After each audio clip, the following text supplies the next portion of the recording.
Week 18 regular season finale at Chicago. After that, it's playoff time. And technically, Minnesota could recapture the 2 seed with a win next week, along with the San Francisco loss to Arizona. But realistically speaking, the 3 seed where they're at right now is where they'll likely remain. And if that's the case, you have at least one home game versus the New York Giants. If you want a second, you're going to need an upset between 2 and 7. If not, you're going to then have to travel in the divisional round to either Santa Clara or possibly Philadelphia, assuming that San Francisco ends up getting the 1 seed. Tough task, but staying in the now. 1 game left before the postseason. What's the approach if you're Kevin O'Connell? Do you rest your starters or no? Well, the head coach has indicated he's going to go business as usual. This is a quote from the Star Tribune. Quote, "I think it will probably be more subtle than sitting starters, just knowing that the 2 seed is still available for us. Regardless, we still have a lot to play for just from a momentum standpoint for a football team that's had some highs this year for sure. And then one of our low moments of the season yesterday where you'd like to be able to rely on a lot of things we built here to come back together and make sure we rectify some of the issues that contributed yesterday." I disagree with that stance for 2 reasons. The first being the health of your players. So, for example, Brian Asamoah currently dealing with a knee issue. Your offensive line is depleted, down 2 starters, unless, of course, if Garrett Bradbury comes back. If not, you'll have to roll with your 3rd-string center, who also serves as the backup guard. The starting guards have been a buzzkill. You really can't afford any further injuries on the offensive line as it is, or anyone else for that matter. There's no point of putting Cousins or Jefferson or Hawkinson at risk. The health of this team is hanging on by a thread. I'm in the camp of rest your starters so they can be as close to full strength as possible come playoff time. Secondly, O'Connell mentioned the 2 seed, and he's right. San Francisco, they haven't locked it in just yet. It is still available for Minnesota technically, but I'm having a hard time believing that you really value the 2 seed if you're Kevin O'Connell, because last week you had it. It was yours. In fact, you still had a shot at a first-round bye, and the 1 seed having the entire NFC playoffs run through your building, especially with Philly, them losing a 2nd straight game. But with the 2 seed, you controlled your own destiny. You didn't need help from the outside, and you knew that. And it's one thing to lose to Green Bay. Wins and losses, they come and go. It happens. It's one thing to lose. It's another thing when you get blown out. When it looks like the players just learned how to play football the day before, the execution, the coaching, everything about the team was unprepared for that game. It was embarrassing. That didn't look like a team that valued the 2 seed. It looked like a team that got eliminated from playoff contention the week before, ready to pack it in for the offseason. Now we care about the 2 seed?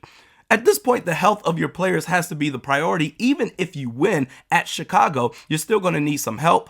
The risk is far too great for the small chance of reward. And the loss of Brian O'Neill is just devastating. With him gone, you have just one quality offensive lineman left in Christian Darrisaw, and I think it's enough. The offensive line, even as it stands right now, I think it's enough to get by against the Giants in the wild card round. But after that, going up against defensive lines in San Francisco or Philly, it's just unfair at that point. Hopefully, O'Neill will be good. There will be no setbacks to where he can be good at the start of next year. But when it's time to make moves in the offseason, Kwesi Adolfo-Mensah and the Vikings front office, they have some serious work to do with major areas of need at offensive line, wide receiver, linebacker, corner, defensive line, perhaps safety as well. But as far as playoff predictions, I need more time to think about it, because the one thing that goes in favor of the 2022 Vikings is logic goes out the window. They've collected wins in wild fashion. And until they're actually eliminated from the playoffs, it's not over till it's over. Anything's possible. But that feeling, losing 41-17 to Green Bay, that feeling isn't going to wash away until you hopefully win the wild card game. We're bringing back comments in this video. First one comes from Far Drives. They need to teach these men coming in the snap cadence. We cannot afford easy penalties in 2 weeks. Yeah, it's really crazy how the center position has unfolded for the Vikings where we're at right now. We're down to 2 guys. Chris Reed, who's been with the team this entire time, but was out of whack with the snap cadence last week against Green Bay. I'm going to give him the benefit of the doubt to say, well, when it comes to resting starters, that does not include Chris Reed. You need to work on your damn snap cadence, damn it. But he's been with the team this entire time. I'm going to give him the benefit of the doubt to say, let's see how he does next week to get his act in gear. Between him and Greg Manch, who they just signed yesterday, he's having to learn a whole new system on the fly. The best case scenario is you bring back Garrett Bradbury if he's healthy enough, because not only is he, I can't believe I'm saying this, not only is he competent now, but at least he knows when to snap the ball on time.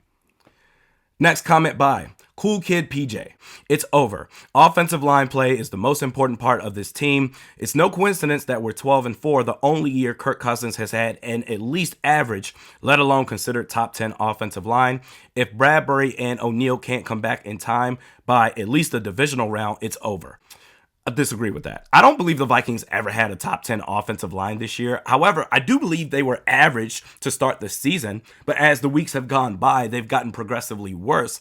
And I think part of that drop-off is Ed Ingram, all the hype he had behind him in the offseason. And I thought in week 1 against Green Bay, he looked pretty good.